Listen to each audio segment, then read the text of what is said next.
Isa ang probinsya ng Cagayan sa apektado ng Bagyong Julian. Kaugnay po niyan, makakapanayan po natin si Rueli Rapsing, ang head ng Cagayan PDRRMO. Sir, magandang umaga po sa inyo. Hello, good morning. Yes, magandang umaga po sir. Kamusta na po ang lagay ng panahon dyan sa Cagayan? Malakas po ba yung ulan o malakas po ba yung hangin? Dito po sa southern portion ng lalawigan, sir, light to moderate lang po tayo mula kahapon pa ng tanghali, ano? Yung sa northern portion po, ang nakakaranas ng moderate to heavy mula kahapon pa ng tanghali. Okay. Well, sir, ano po ba yung mga bayan na pinakamatinding naapektuhan ng pagbaha? So far, wala pang report sa flooding, sir, ano? Although may mga preemptive evacuations tayo doon sa mga highly susceptible to rain-induced landslide, gaya ng bayan ng Santa Praxedes at Gataran po. Gaano karami po yung inilikas nating mga kababayan dyan, sir? Less than 200 individuals lang po, sir. Well, Sa dalawang bayan na to, less than 200 individuals po.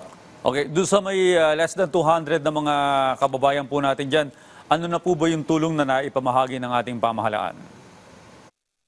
So far sa ngayon, nasa mga evacuation centers lang po sila, sir. May mga relief namang ibinibigay yung mga barangay nila at the same time yung kanilang local government po.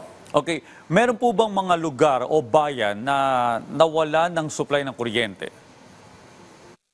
Yesterday, meron tayong mga power interruptions mainly sa northern portion po ng province. Pero na-restore po, sir. Na-restore na po yung power interruption natin. But so far, as to lifeline, wala pa ho tayong interruption sa ngayon, araw na to, on communications, on electricity, and so as with the water. May mga reports po ba na may mga nagbagsakan ng mga punot, mga naharangan ng mga kalsada, sir?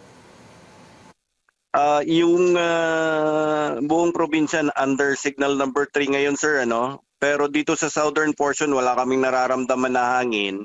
Doon sa northern portion gusty winds lang. Hindi ganong kalakas ang nararamdamang hangin. So wala pa hong mga ulat ng pagbuwal or pagbagsak ng mga debris po. Well, salamat po sa impormasyon at hopefully bumuti na ang lagay ng panahon sa inyo pong lugar. Nakapanayan po natin si Sir Rueli Rapsing, ang head ng PDRRMO Cagayan.